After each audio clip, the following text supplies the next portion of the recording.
हमारी संस्कृति में। तो आज की इस वीडियो में भक्तों हम जानने वाले हैं पशुपति व्रत को लेके आपके मन में जितने भी सवाल आ रहे हैं, उस सवाल को मैंने कोशिश किया कि एक जगह करके और आपको उसके जवाब देने के लिए। मेरे पास बहुत सारे कमेंट्स थे जिसके रिलेटेड मैंने सोचा था एक वीडियो बनाऊं आप लोगों के लिए, और जितने भी आपके कोई भी डाउट्स हैं पशुपति व्रत के लेके, तो इस वीडियो में आपके सारे डाउट्स क्लियर हो जाने वाले हैं। ठीक है, जो महिलाएं और पुरुष जो भी इस व्रत को करते हैं तो प्लीज़ वीडियो को सावधानी से देखें और स्किप ना करें।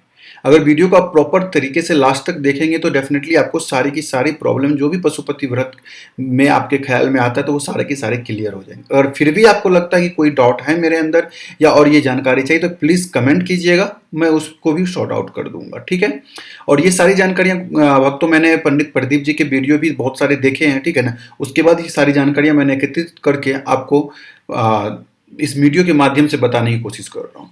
तो चलते हैं, मैं स्क्रीन पे, आप मेरे स्क्रीन पे देख सकते हैं कि मैंने कुछ क्वेश्चंस के लिस्ट आपको यहाँ पे सिंपल दिख रहे हैं, और भी क्वेश्चन है मेरे पास 14-15 क्वेश्चंस हैं।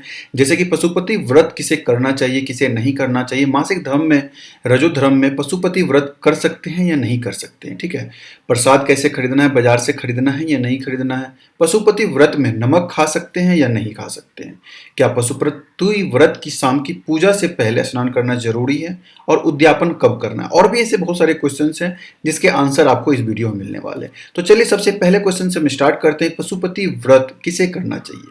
तो भक्तों, पशुपति व्रत कोई भी पुरुष और महिला द्वारा किया जा सकता है। अगर कन्या जो भी मतलब लड़की है जो शादी नहीं हुआ वो भी चाहे तो वो भी अपने पशुपति व्रत को कर सकती है अपने अच्छे वर के लिए। ठीक है, तो पहला क्वेश्चन आप लोगों को क्लियर है, कोई भी इसे कर सकता है।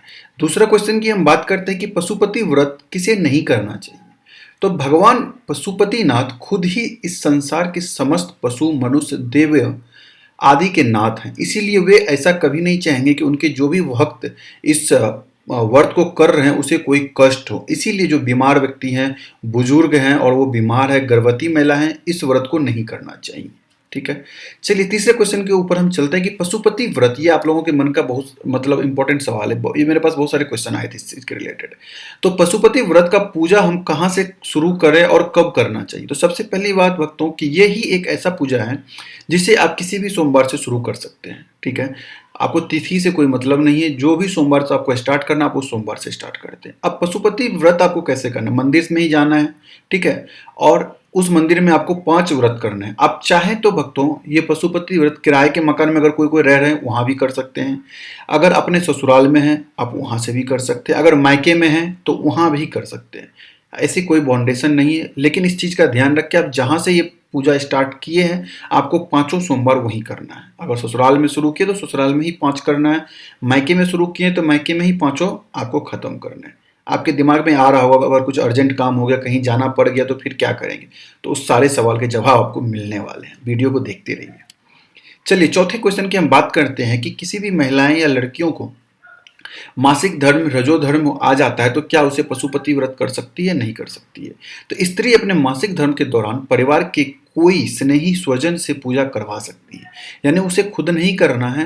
अगर इससे अच्छा मैं आप लोगों को उपाय ये बता सकता हूँ कि अगर जिनका भी मासिक धर्म है या कुछ परेशानी हो गई जिसके कारण वो नहीं कर सकती है तो उसे क्या करना है भक्त, तो उस सोमवार को फास्टिंग रहना है। जैसे आप नॉर्मल पशुपति व्रत में फास्टिंग रहते हैं, सुबह को जो फलाहारी किए फिर शाम को अपना खाना खाते हैं, जिस तरह से आप रहते हैं उस तरह से ही आपको रहना है, मगर पूजा आपको नहीं करनी है और ये सोमवार आपका काउंट नहीं होगा।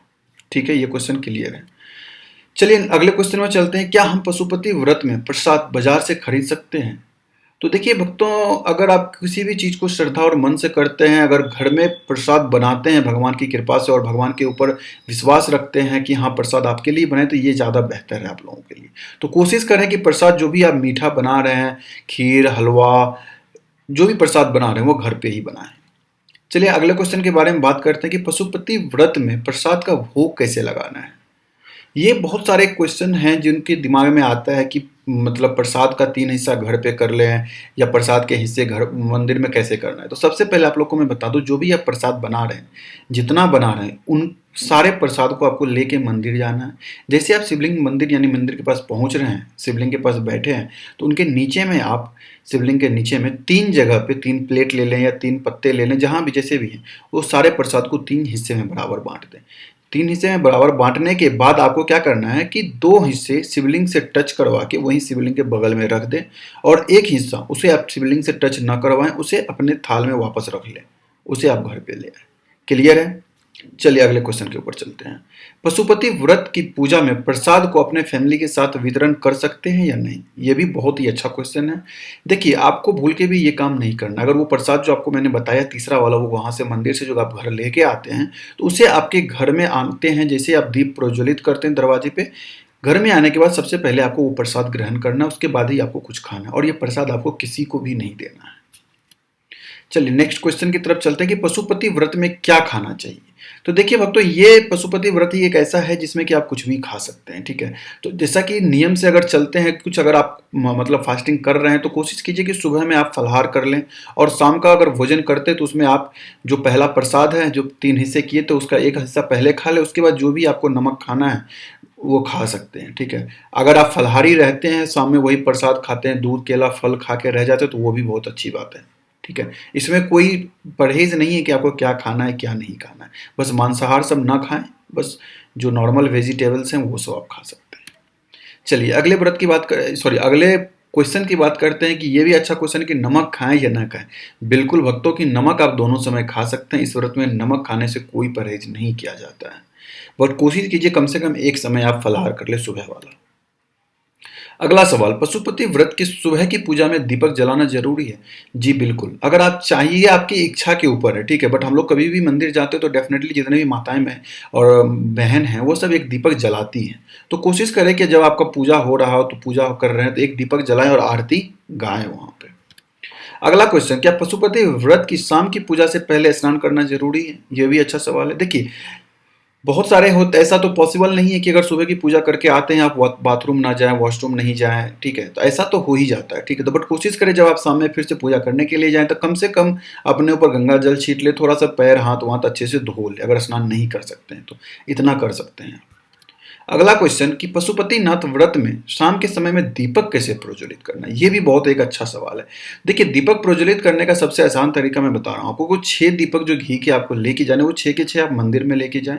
शिवलिंग के पास आपको 6 के 6 दीपक रखना है, इस बात का आप ध्यान रखें। ऐसा ना कि एक दीपक अपने थाल में रखे और 5 दीपक शिवलिंग पे रखे। 6 दीपक आपको शिवलिंग के पास रखना और उसमें से सिर्फ 5 दीपक ही जलाने हैं। 5 दीपक जलाने के बाद एक दीपक आपको घर लेके आना है, ठीक है। इस चीज का आप ध्यान रखें। दरवाजे पर दीपक कैसे प्रज्वलित करें? ये बहुत ही अच्छा सवाल है, ठीक है ना। देखिए, दरवाजे पर आपको दीपक कैसे प्रज्वलित करना है, जैसे आप एक दीपक लेके घर आते हैं, ठीक है ना। तो जैसे मान लीजिए आप गेट के अंदर प्रवेश कर रहे हैं, जिस तरह पे आपका गेट है, ठीक है ना। मान लीजिए गेट जो है, गेट पे जैसे ही आप प्रवेश कर रहे हैं तो उसी समय आपके दाएं हाथ में वहां पे दीपक रखना है, ठीक है। दीपक रखना है, उसे प्रज्वलित करना है। नीचे में हल्का सा अक्षत या चावल रख दीजिए, वहां बैठिए, अच्छे से अपनी मनोकामना मानिए और वहां पे दीपक प्रज्वलित कीजिए। और दीपक का जो दीप यानी उसका जो मुंह है वो भी आपके गेट की तरफ होना चाहिए, ठीक है ना। जिधर गेट है उधर ही दीपक का मुंह होना चाहिए। कोई भी दिक्कत है तो आप कमेंट करके पूछिएगा। अगला क्वेश्चन कि पशुपति व्रत का उद्यापन कब करना चाहिए? ये भी बहुत सारा मतलब इंपॉर्टेंट सवाल है। तो चलिए बात कर लेते हैं कि सबसे पहले देखिए, पशुपति व्रत आपको 5वें सोमवार के दिन ही करना है। बहुत जगह ऐसा भी है कि 6ठे सोमवार के दिन नहीं, आपको 5वें सोमवार के दिन ही करना है। जिस तरह से आप 4 पशुपति व्रत की पूजा किए, सेम उसी तरह आपको 5वें जो करने जाएंगे उसी दिन आपको उद्यापन करना है, जिसमें कि 108 वस्तुएं आप ले सकते हैं। जैसे कि मखान ले लिए, मूंग ले लें, या चावल ले लें, या बेलपत्र ले लें, कुछ भी इस तरह से 108 सामग्री ले लें। और साथ में एक नारियल, जिसमें वो होता है ना छिलका लगा हुआ, छिलका नहीं मतलब बस छिलका उतार देते हैं, छोटा सा दाढ़ी टाइप से जो लगा रहता है वो लगा हुआ होना चाहिए। और कुछ आप उसमें दान के रूप में दक्षिणा में जो देना है वो दे दें और अपनी मनोकामनाएं वहां पे मान लें, ठीक है। तो ये भी आपका उद्यापन करना है। तो ये सारे के सारे कोशिश किया मैंने आप लोगों को बता देने के लिए। और लास्ट में है कि कुछ बातों का आपको ध्यान देना चाहिए, जो कि है कि पशुपति व्रत 5 सोमवार को ही किया जाता है, और किसी भी सोमवार को कोई बढ़ा आती है, जैसे कुछ भी प्रॉब्लम आ गई या महामारी आ जाए, कुछ भी आ जाती, तो उसी दिन आप व्रत को ना कर पाए तो इस व्रत को छोड़ के अगला व्रत कर ले। यदि पशुपति नाथ जी का व्रत आप पूर्ण विश्वास और श्रद्धा से किया जाता है तो आपको हर मनोकामनाएं आपकी पूर्ण होगी। और इस बात का ध्यान रखें कि अगर आपके अंदर कोई भी अहंकार है तो इस स्थान पे अहंकार की कोई जगह नहीं है। इसलिए भगवान के व्रत का संकल्प लेने से पहले अपने अहंकार को त्याग दें। तो यही छोटी-सी जानकारी थी, मैंने कोशिश की आप लोगों के सारे पशुपतिनाथ व्रत की जितने भी मतलब क्वेश्चन्स हैं आपके सॉल्व कर दूँ, बता दूँ आंसर। अगर फिर भी आपके कोई भी क्वेश्चन्स अभी भी बाकी है तो प्लीज़ कमेंट कीजिएगा, मैं कोशिश करूँगा आपको वहीं पे रिप्लाई करने के लिए, ठीक है? अगर वीडियो अच्छी लगी है तो प्लीज़ अपने दोस्तों और फैमिली मेंबर के साथ शेयर करें जिससे कि उन्हें भी इस चीज़ का लाभ मिल सके। मिलते हैं अगले वीडियो में, तब तक के लिए आपका बहुत-बहुत धन्यवाद और श्री शिवाय नमस्तुभ्यम। कमेंट में हर हर महादेव, श्री शिवाय नमस्तुभ्यम लिखना ना भूलें।